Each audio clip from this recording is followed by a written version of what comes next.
성경 묵상하겠습니다. 함께 하실 말씀은 신약성경 에베소 3장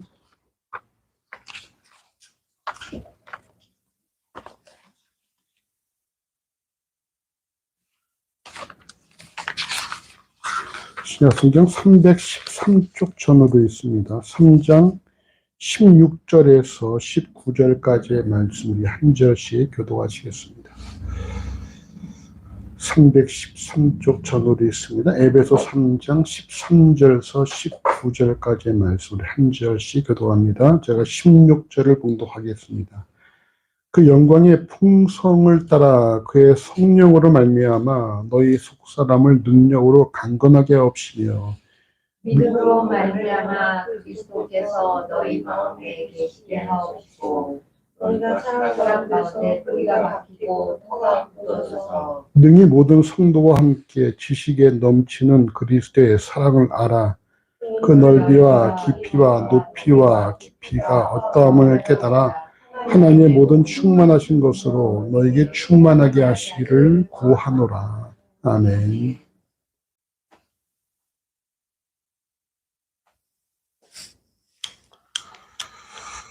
오늘 본문은 에베소서입니다. 에베소서. 우리가 에베소서를 지난주에 나눈 바와 같이 에베소서는 에베소 지역에 있는 7교회 모두에게 보내는 그런 서신입니다. 우리가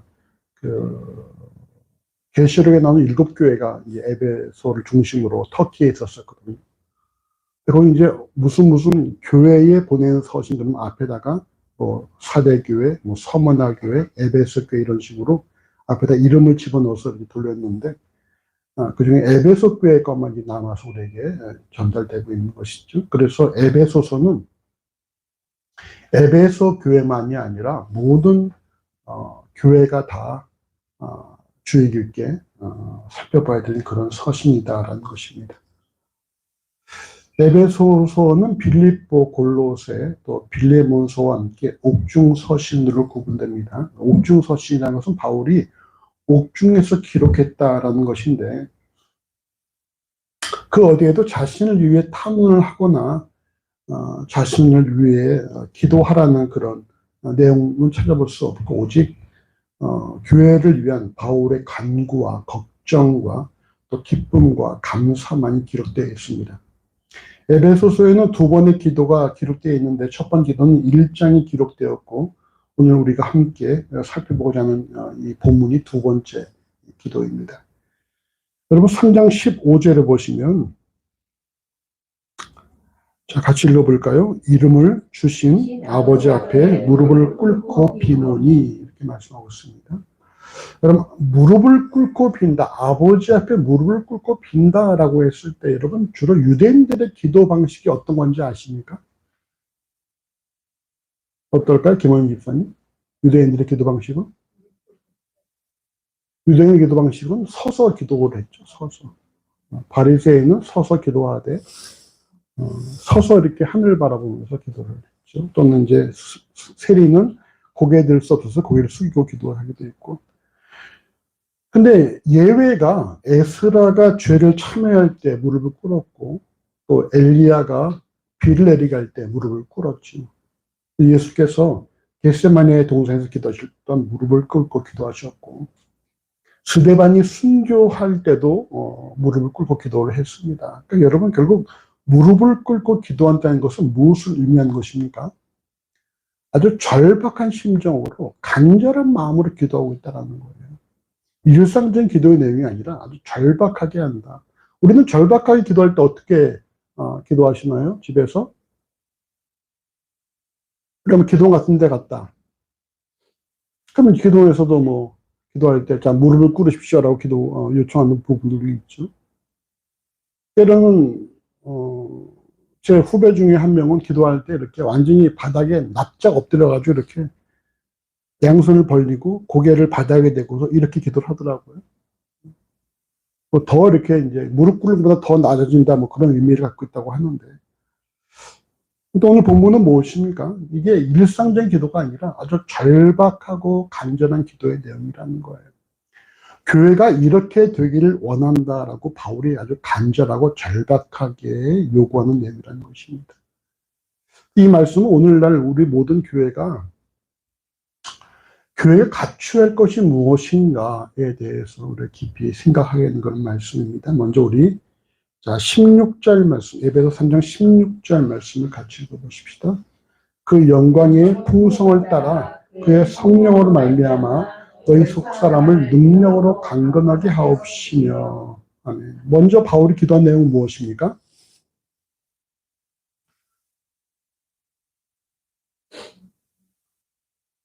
먼저 기도한 내용이 뭐예요?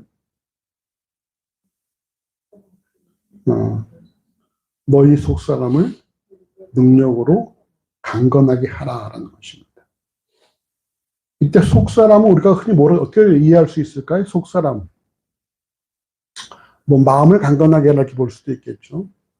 근데 이 속사람이라는 뜻은 이걸 공동 번역은 내적 인간 이렇게 번역을 했습니다.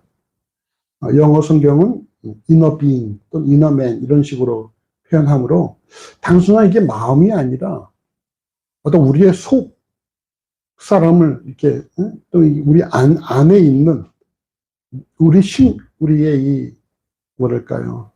우리의 안을 더 강건하게 하라는 것이죠.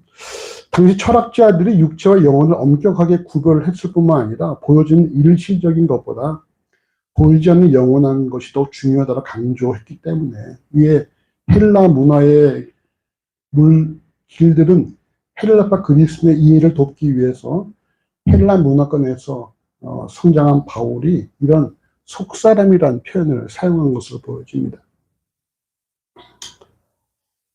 네, 여러분 사무엘상 16장 7절에 이런 말씀이 있죠. 하나님께서 사무엘에게 사람은 외모를 보거니와 나 여호와는 중심을 보느니라 라고 말씀하셨습니다. 그러니까 이 속사람은 하나님께서 보신 중심이라고 볼 수 있을 것 같아요. 단순히 어떤 마음이라보다는 중심. 강건에 사용된 단어는 이제 강하게 되다 이런 뜻인데요. 누가복음 1장 80절과 2장 40절에 세례 요한과 예수께서 성장 과정에서 강하게 자라났다라는 것을 표현할 때 사용을 하였습니다. 즉 오늘 본문 에베소 3장 16절에서 사용된 강건함이란 그리스도의 성령이 거함으로 중생한 그리스도인이 이후에 성령으로 말미암아 그 속이 강하게 성장할 것을 간구한 것이고, 그리스도의 강함은 다시 말씀드리지만 외적인 강함이 아니라 속사람의 중심이 강해진 것이다라는 것입니다.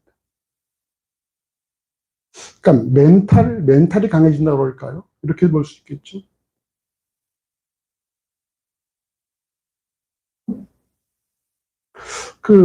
지난 우리 20주년 때에 최현민 선교사께서 오셨는데 최 선교사가 저보다는 좀 더 이렇게 좀 이런 기기에 좀 더 능해가지고 내가 좀 노트북이 약간 좀 이상한데 좀 봐줄 수 있냐? 그러니까 그래 내가 한번 할 수 있는 데까지 해볼게 하고 이제 자리에 앉았어요. 그래서 이제 노트북 이렇게 만져가지고 지금 잘 돌아가는데 어저께 통화하는 중에 그저께 아무튼 그런 말 하더라고요. 근데 거기 앉아 있으면은 집중이 잘 돼? 그래서 왜? 그랬더니 너무 책상이 너무 지저분해 그러는 거예요. 거기서 어떻게 뭐 집중할 수가 있어? 왜? 난 잘만 하는데 얼마나 좋아. 그러니까, 멘탈이 대단해 이러는 거예요. 이게 매기는 건지 뭔지 모르겠지만 내가 보기 멀쩡하구만. 왜 도대체 본인 책상 얼마나 깨끗하길래 그렇게 말하는지 모르겠지만 말이죠. 그러니까 멘탈이 강한 거라고 볼 수 있죠. 중심, 속셈이 강건지는 것이 멘탈이 어디에 갔다 와도 정신이 잃지 않고 이제 자기 역할을 다 감당하는 그런 것이라고 볼 수 있겠죠. 고린도서 4장 16절에서 우리가 낙심하지 아니하노니 겉사람은 후패하나 우리의 속은 날로 새롭도다는 말씀처럼 정작 그리스도인이 강건함에 힘써야 할 것은, 그리스도인이 더욱더 힘써야 될 그런 모습이 무엇이냐? 겉사람이 아니라 속사람이라는 거예요. 그러니까 뭐 겉치장이 중요한 것이 아니고, 또는 겉으로 드러난 어떤 그런 그 사람의 뭐랄까 실력 또는 뭐 어떤 학력, 뭐 배경 이런 게 중요한 게 아니고, 그 속사람 중심이 강건해야 한다는 것입니다. 속사람이. 이걸 바울이 모든 교회에 속한 지체들에게 요구하는 내용이라는 거예요.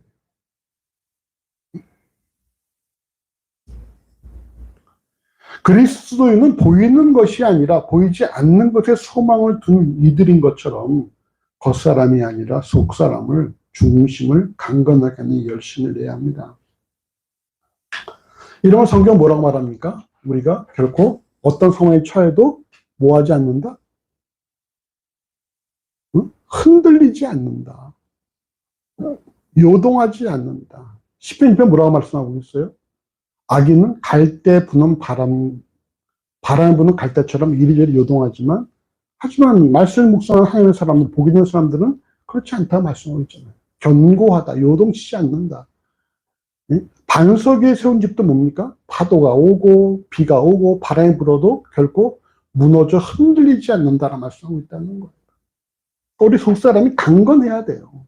어디다 갔다 놔도 거기서 하나님 나와 함께 하신다는 사실을 명심하면서 우뚝 서 있어야 한다는 것입니다. 조금만 상황이 좀 힘들어도 말이죠. 그만 죽을 것처럼 그렇게 울고 그러고 난리치면 그건 강건한 게 아니라는 것이죠. 우리의 속사람 능력으로 강건하게 하는 방법은 무엇입니까? 오늘 성경 보시면은, 자, 16절, 그 영광의 풍성을 따라 그의 성령으로 말미암아 너희 속사람을 능력으로 강건하게 하옵시며. 그러면은 이 우리 속사람을 능력으로 강건케 함에 있어서 요구된 것이 뭐예요? 그의 성령으로 말미암아. 성령으로 우리가 강하게 된다는 거예요. 이 오늘 본문 에베소 4장 16절은 그의 영광의 풍성함에 따른 성령의 능력으로 너희 속사람을 강건하게 하옵시고 라고 번역하는 것이 보다 정확하며, 이를 쉬운 성경은 성령을 통해 그분의 능력으로 여러분의 속사람을 튼튼하게 라고 번역을 하고 있습니다. 우리가 지난주에도 우리가 그 말씀 마치 보지 않았습니까? 노아가 말이죠. 수십 년 동안 온 세상이 죄악으로 관영한 그때에 노아가 방주를 만들고 있어요. 근데 세 아들이 죄악이 관영한 그때에 세상에 물들지 않고 노아를 따라서 함께 방주를 지었다는 것입니다. 그 원인이 뭐라 그랬었어요? 교면 집사 기억나십니까? 노아가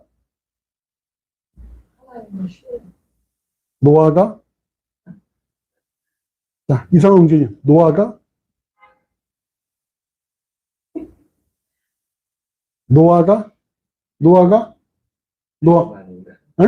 믿음. 노아가 뭐였어요?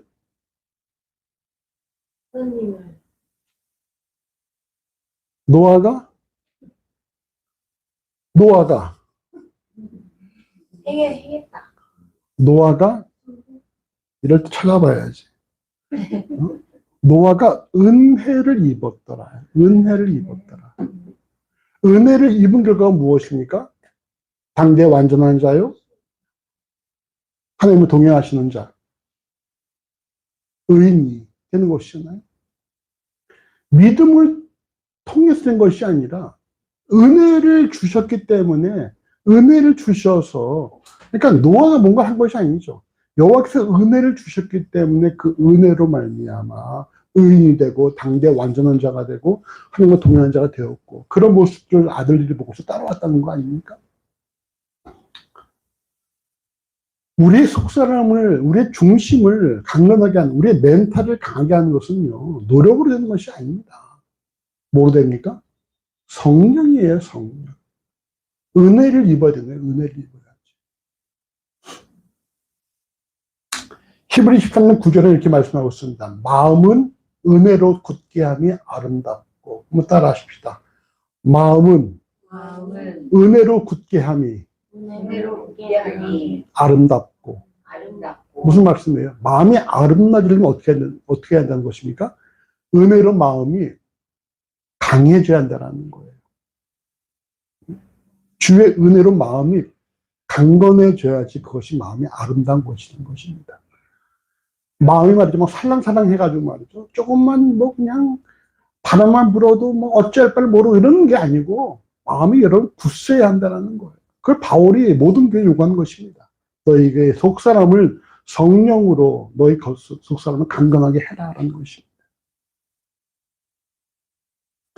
에스겔 36장 26, 27절은 또 새 영을 너희 속에 두고 새 마음을 너희에게 주되 너희 육신에서 굳은 마음을 제하고 부드러운 마음을 줄 것이며 또 내 신을 너희 속에 두어 너희로 내 율례를 행하게 하리니 너희가 내 규례를 지켜 행할지라 라고 말씀합니다. 육신의 굳은 마음을 제거하고 새 마음이 되는 것은 오직 뭐예요? 성령으로 가능하다는 거예요. 그래서 우리는 기도할 때 그건 무엇보다 하나님 내게 은혜를 주십시오. 내 은혜를 성령의 은혜를 주십시오라고 기도해야 한다는 거예요. 다른 거 필요 없어요. 하나님 내게 돈 주십시오. 근데 돈 안 주면 어떻게 되겠어요? 삐져. 이성훈님 지금 기도 제목이 있습니까? 없어요? 19일에 시험 보는데 별로 뭐 의뢰 될 거라 생각하세요? 막 기도 제목이 있어요. 응? 뭐 집 아파트 당첨하게 해주세요. 우리 애들 대학 가게 해주세요. 뭐 기도 막 했는데 기도가 안 돼. 응답이 없어. 그럼 어떻게 되겠습니까? 삐지겠죠. 그 기도할 이유도 없어지겠죠. 그러니까 그런 기도가 아니라 우리가 우리의 속사람을 성령으로 강건하게 하시고 은혜로 굳게 해주십시오라고 해서 우리가 멘탈이 강해지면 말이죠. 돈이 있든 없든 집이 있든 없든 뭐 자녀에 관계없이 항상 그가 동일한 모습을 지닐 수가 있다는 거예요.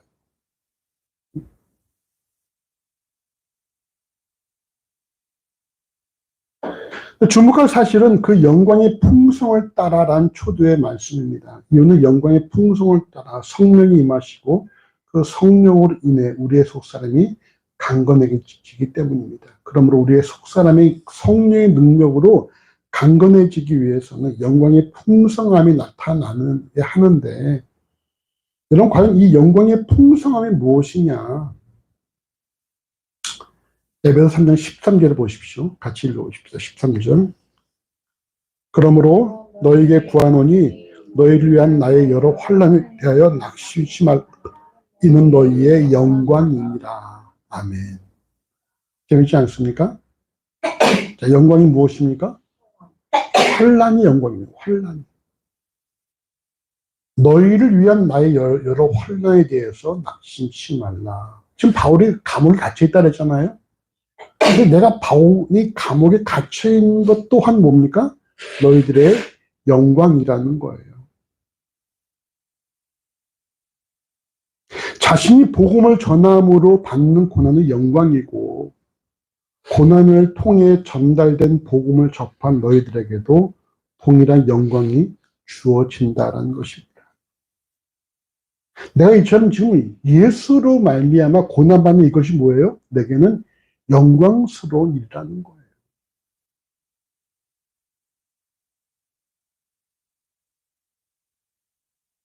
여러분, 예수께서 요한복음에서 영광을 얻을 때가 오나니 하면서 주신 말씀이 무엇입니까? 기억나십니까? 그다음 나오는 말씀이 바로 한 알의 밀알이 떨어져 썩으면 많은 열매를 맺고 이 말씀이에요. 예수께서 말씀하신 영광을 얻는 비결이 무엇이냐? 우리가 썩어져서 열매를 맺는 것에 있다고 말씀하고 있다는 것입니다. 바울이 지금 말하는 것이 내가 옥중에 갇힌 것이 나의 영광이고 이것이 내 멸류관이고 이것이 또 너희들의 동일한 영광이다라고 말씀하고 있다는 거예요.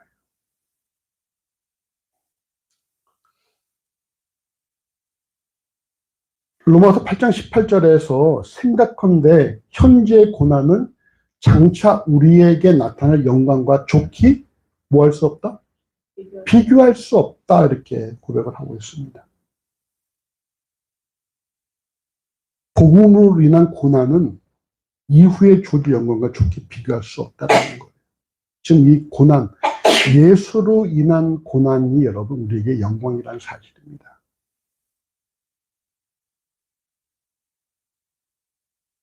바로 영광을 누리게 허락하며 누리게 하신 분이 성령 하나님이시고 그의 능력으로 인해 그리스도의 내면 세계가 더욱더 강건해진다라는 것입니다. 이처럼 성령의 역사가 복음으로 인한 고난의 현장에서 영광으로 나타나며 이것이 곧 우리의 속사람을 강건하게 한다라는 거예요.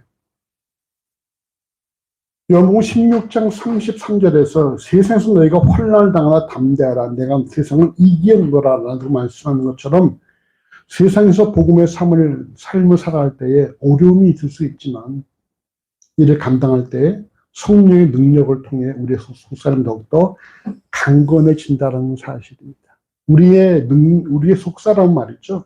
뭘 통해 강건해집니까? 성령을 따라, 영광의 풍성함을 따라 결국 뭐예요? 고난과 역경을 통해서 강건해진다는 거예요. 그래서 우리에게 성경이 뭐라고 말씀하는 거예요? 너희가 고난당할 때에 오히려 더 기쁨으로 여기라고 말씀하고 있는 것이죠. 그럼 너무 편한 거 좋아하지 마십시오.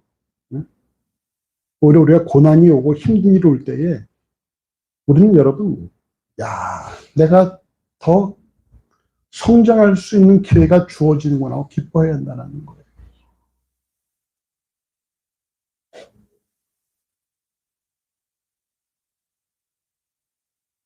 마치 골리앗과 다윗이 싸울 때에 다윗이 너는 칼과 창과 단창으로 내게 오거니와 나는 만군의 여호와의 이름 곧 내가 모욕하는 이스라엘 군대의 하나님의 이름으로 내게 가노라라고 사무엘상 17장 45절에서 밝히는 것처럼 오직 그리스도인의 경쟁력, 그리스도의 능력은 말이죠. 하나님으로부터 나오고 하나님으로 오는 능력은 우리가 어려운 일을 당했을 때에 경험할 수가 있다는 거예요.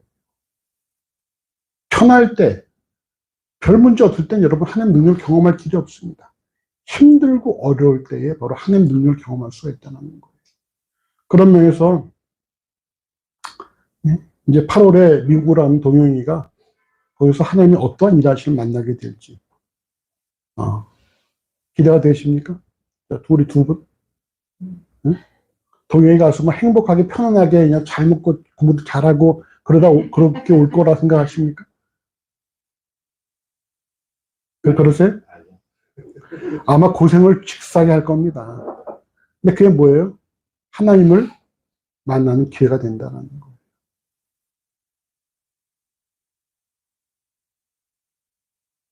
하나님께서 그렇게 이끄시면은 그렇게 가는 거죠.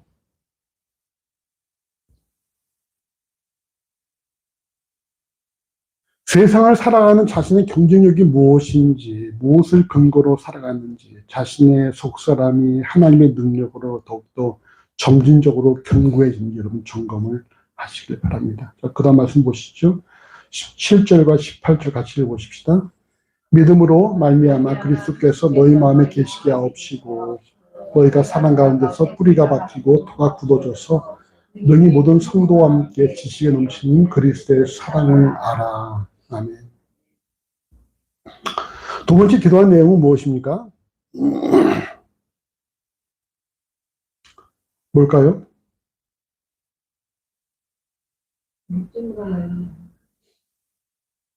일단 믿음으로 말미암아 했으니까 말미암아까지는 뭐예요? 이건 수단이죠, 수단.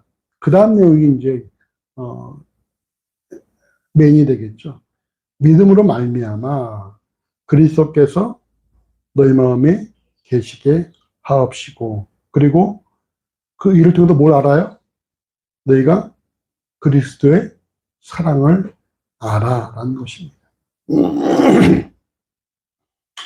그리스도께서 너희 마음에 계시게 하옵시고 이를 통해서 너희가 그리스도의 사랑을 알기를 원한다라는 거예요.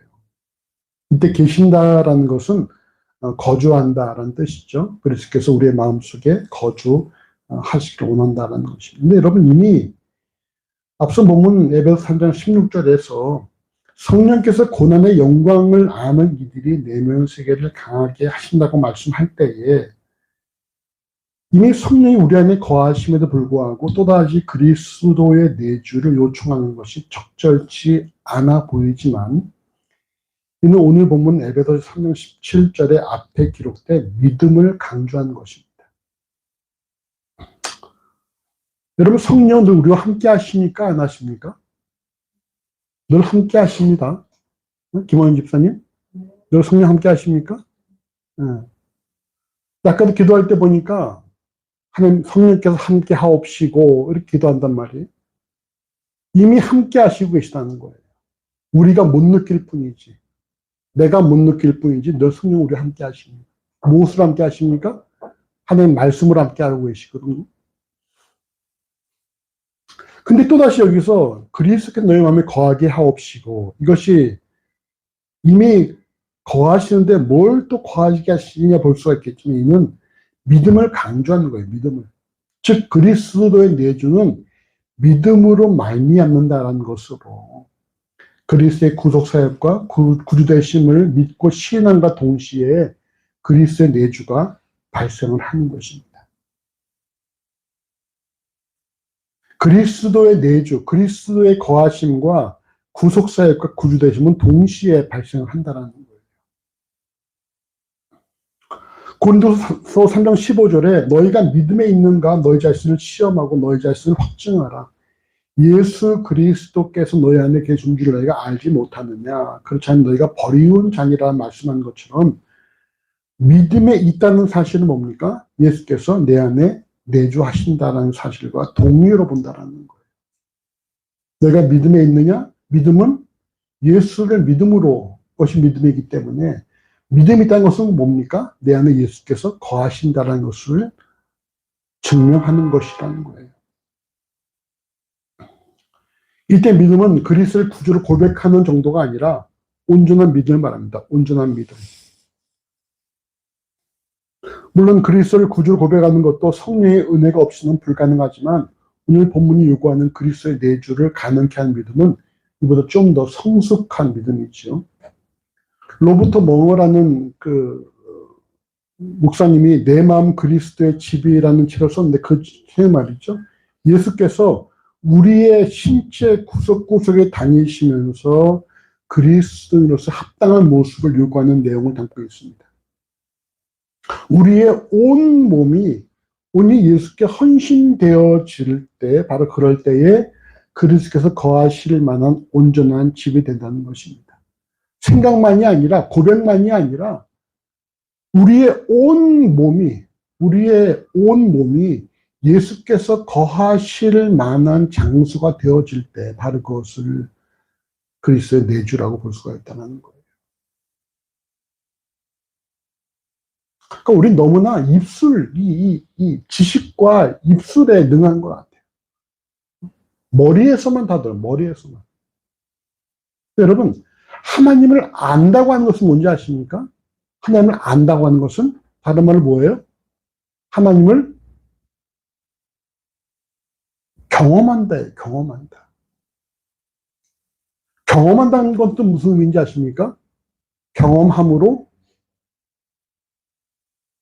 내 삶이 변했다라는 것입니다. 하나님을 안다고 말하는 것은 하나님을 경험했다라는 것이고 하나님을 경험했다고 말하는 것은요. 하나님을 알고 경험함으로 내 삶이 변화가 되었다는 것을 의미하고 있다는 거예요. 근데 우리는 단순히 뭐예요? 하나님을 머릿속으로 아는 것으로 안다로 말할 수 있다는 것입니다. 자, 우리 두 분, 이상호 의원님께서는 김원인 집사님을 아십니까? 몰라요. 잘 아세요? 모르세요? 잘 몰라요. 잘 모르세요? 자, 우리 김원인 집사님은 이상호 의원님을 잘 아십니까?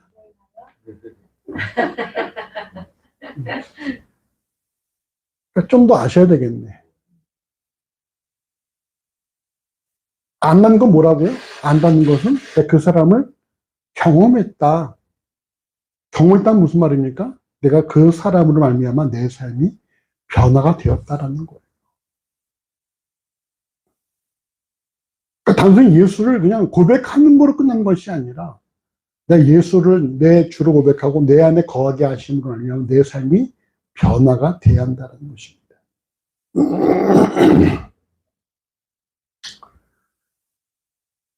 오늘 보면 에베소 3장 17절에 계시게 하옵시고라는 이 동사도 말이죠. 이미 발생한 일을 더욱더 그렇게 하도록 하라라는 뜻을 해석할 수가 있어요. 이 시제가 계시게 하옵시고 이미 계시고 있지만 이미 계신 걸 더 확실하게 그렇게 그렇게 되도록 하라라는 것입니다. 이미 그리스도를 주로 고백하는 이들의 삶에 성령께서 동행하시지만 배우고 듣고 확실한 일에 거함으로 말미암아 예수께서 온전히 내 삶에 내주하시도록 내 삶을 변화하시도록 내 온몸이 예수의 말씀에 순응하도록 그렇게 바꾸라는 거예요.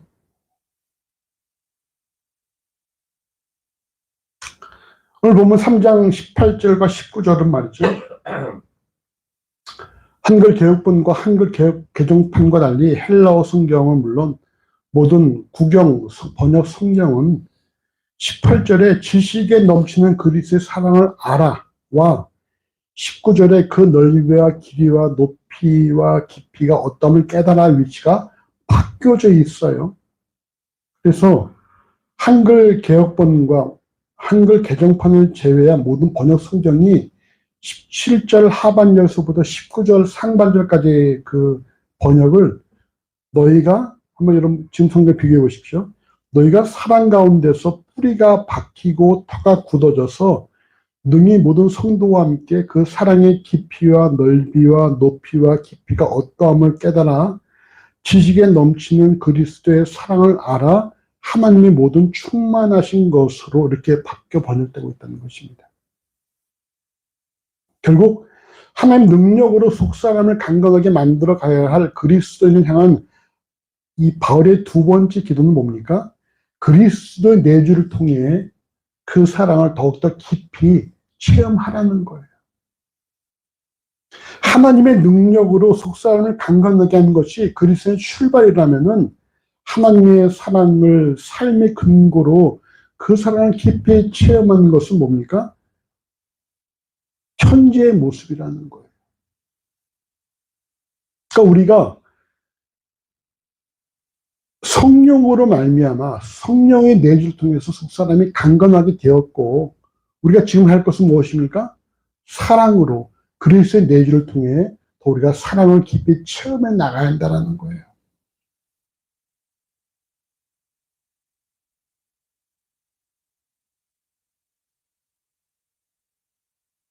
그리스도 유도인으로서 자신의 삶의 일방적인 하나님의 사랑으로 인해 만들어주겠다는 사실을 명심을 해야 됩니다. 오늘 보면 17장 하반절에 우리가 사랑 가운데 뿌리가 박히고 터가 굳어진다는 말씀은 뿌리가 박히고 터가 굳어진 것은 요동하지 않고 견고한 장성한 신앙의 분량에 이른다는 거예요. 모든 그리스도에 요구되는 것이 뭡니까? 성숙한 신앙의 모습인데 이런 장성한 분량의 신앙에 이르는 것은 오직 그리스도를 알고 그의 사랑으로 가능하다는 사실입니다. 그리고 인간들의 사랑이 아니라 하나님의 사랑으로 가능한 부분이라는 거예요. 그리고 이 사랑을 누가 나눕니까? 18절에 보시면은 지식에 넘치는 그리스도의 사랑을 알미에 있어서 누구와 함께? 능히 모든 성도와 함께라 말씀하고 있어요. 그 사랑을, 이 장성한 사랑을 말이죠. 우리가 모든 성도와 함께 알아야 한다는 것입니다. 이때 모든 성도는 본서신을 읽는 모든 이들을 그 대상으로 합니다. 신앙의 성숙에 관계없이 그리스도를 주로 고백하는 모든 성도들과 함께 지식에 넘치는 그 사랑을 우리가 함께 알아야 한다는 거예요.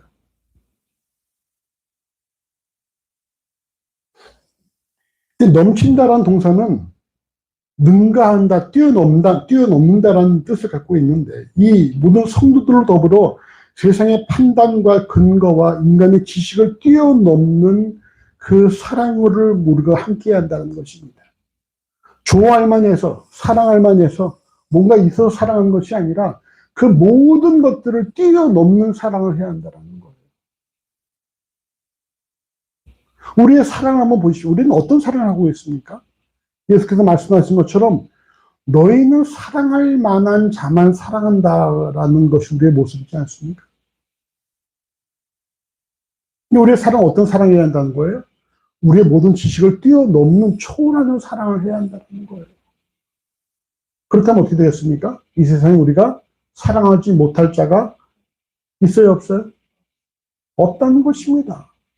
우리는 다 사랑할 수 있다는 거예요. 왜? 우리의 한계를 뛰어넘는 사랑을 해야 되기 때문에. 너희가 아는 사랑, 너의 그 좁은 사랑은 세리도 하고 이방인도 하고 불교 신자도 하고 다 한다라는 거예요. 그러면 예수께서 사랑하사 자기 몸은 피로 십자가에 못 박아 우리를 사랑하신 것처럼 우리 또한 뭡니까?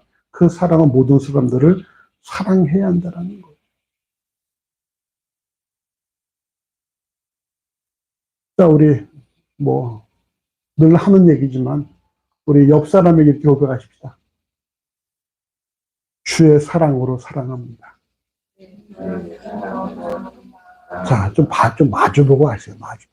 사람 많지도 않은데. 자, 두 분만 바라보고. 자, 손을 잡고서. 주의 사랑으로 사랑합니다. 너무 무서워하지 마시고. 왜 이렇게 무서워하실까? 여러분, 우리가 주의 사랑으로 우리가 더 깊이 사랑해야 한다는. 주의 사랑은 뭡니까? 우리의 지식을 뛰어넘는 사랑이라는 거예요. 우리의 한계치를 뛰어넘는 사랑이라는 거예요.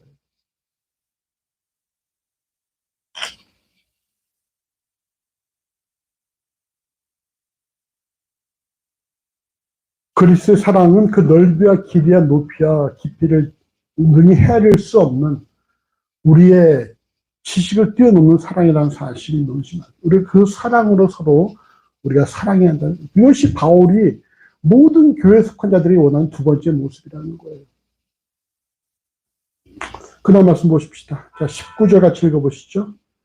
그 넓이와 길이와 높이와 깊이가 어떠함을 깨달아 하나님이 모든 충만하신 것으로 너에게 충만하게 하시기를 구하노라. 아멘.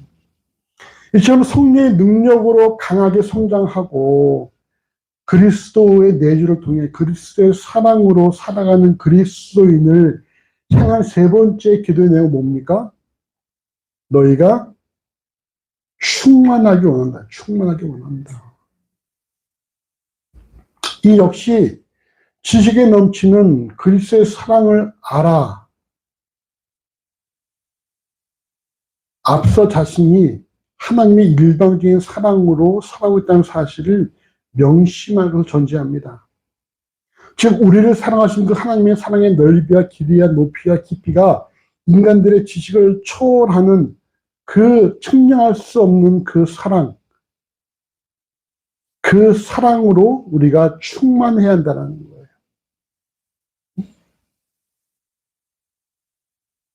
결국 성령의 능력으로 그리스도인이 강하게 되어지고 그리스도의 내주를 통해 우리가 서로 사랑하는 가운데에 그 사랑이 우리에게 충만해지는 것이 우리의 과제라는 것입니다. 그렇다면 여러분 결국 교회가 추구할 것이 뭔지 아십니까? 우리 앞서 김원희 집사님 기도하신 것처럼 교회가 추구할 건 오직 하나예요. 무엇일까요? 사랑으로 교회가 충만해지는 것입니다. 사랑으로 모든 교회가 충만해지는 거예요. 사랑으로 회복교회만 충만한 것이 아니라 사랑으로 이 땅에 모든 교회가 다 충만한 것입니다. 이 교회, 내 교회가 있는 것이 아니고 우리가 다 예수님의 한 교회로서 함께 충만해져야 한다는 거예요. 근데 여러분 요즘 우리의 교회의 모습은 어떻습니까? 우리만 충만하면 돼로 끝나고 말고 있다는 거예요. 오늘날 교회가 사랑으로 충만한 것이 아니라 각각 다 그냥 제각기 각기전투. 돈 많은 동네에 있는 교회들은 부흥하고, 성장하고 말이죠. 어려운 그런 지역이나 이런 어떤, 지방에 있는 교회들은 계속 소멸하고 말이죠. 함께 사랑으로 충만해야 되는데,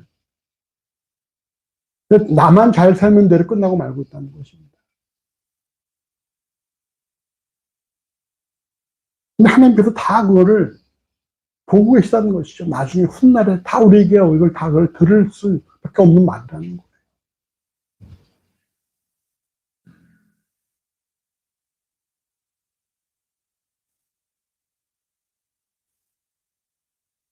이 충만을 하나님의 모든 충만하심과 같은 충만함이라고 말씀합니다. 그리스도의 목표가 하나님의 충만하심과 같은 충만을 이루라는 거예요.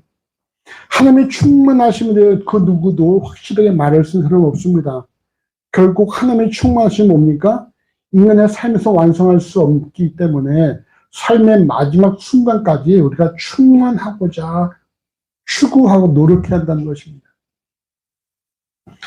이를 통해 볼 때 충만이란 그리스도인의 과제임과 동시에 삶의 목표라고 할 수가 있습니다. 마치 마태는 5장 48절에 그러므로 하늘에 계신 너희의 아버지의 온전하신 것이 너희도 온전하라, 또는 베드로전서 1장 16절에 내가 거룩하니 너희도 거룩할지어다라 말씀하는 것처럼 하나님의 온전하심과 거룩하심을 추구하는 것이 바로 이것이 충만을 힘쓰는 모습이랄 수가 있습니다. 에베소 4장 13절은 우리가 다 하나님의 아들을 믿는 것과 아는 일에 하나가 되어 온전한 사람을 이루어 그리스도의 장성한 분량이 충만한 데까지 이르리니라는 말씀을 통해서 온전한 사람을 이루는 것이 곧 그리스도의 장성한 분량이 충만한 데까지 이르는 것이라고 말씀하고 있습니다. 성령의 능력으로 강건해지고 그리스도의 내주를 통해서 그리스도의 사랑을 깨달아 알고 이렇게 된 모든 그리스도의 최종 목표는 뭡니까? 하나님의 모든 충만하심으로 그 삶이 충만해지는 것. 사랑으로 충만해지고 강성함으로 충만해지고 우리가 충만해지는 거예요.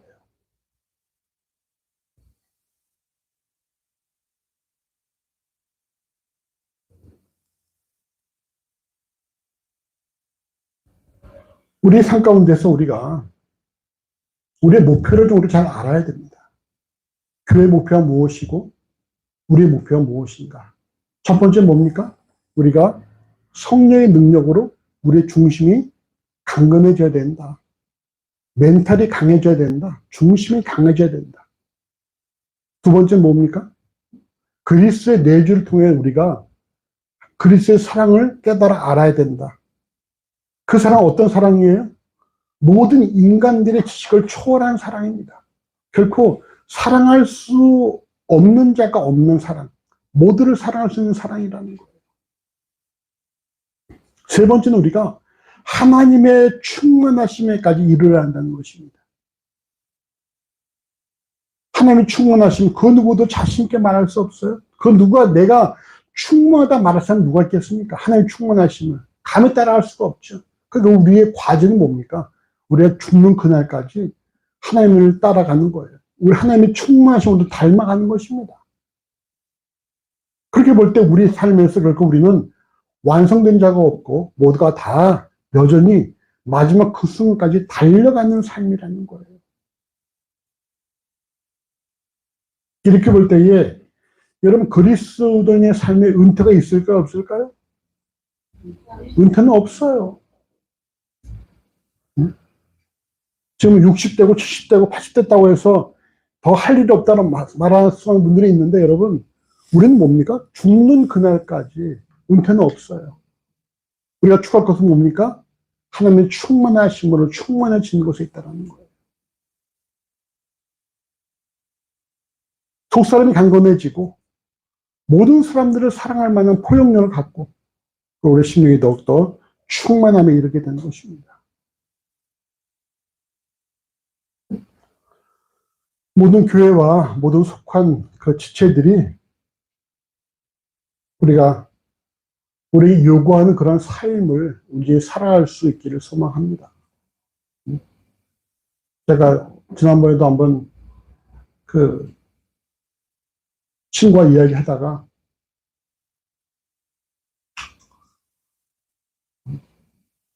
예배당을 건축을 하려고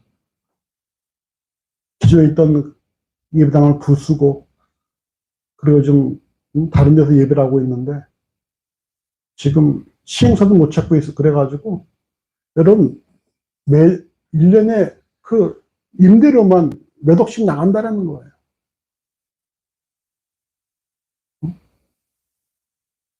참 그런 말을 들을 때 너무 마음이 아파.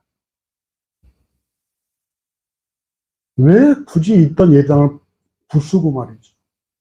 예배당이 너무 작으면 그냥 교회를 나누면 될 텐데 나눌 생각은 없는 거죠. 어떻게든 뭐 이 동네에서 가장 큰 교회가 되기 위해서 말이죠.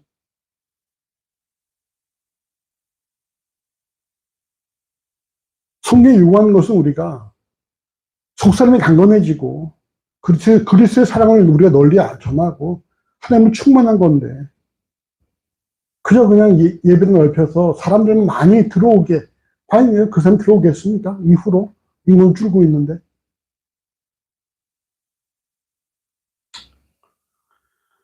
여러분 우리가 좀 무엇을 위해 살아야 될지 여러분 명심을 하시기 바랍니다. 우리가 이 땅에서 잘 먹고 잘 사는 게 목표가 아니고 우리들 성공하는 게 목표가 아니고 말이죠. 우리 속사람이 강건해지고 주의 사랑을 널리 전하고 하나님의 충만하심으로 충만해지는 것이 우리의 목표가 되어야 한다는 거예요. 이러한 삶을 살아가는 우리 모두가 되어주시기를 간절히 주의 이름으로 소원합니다. 기도하십시다.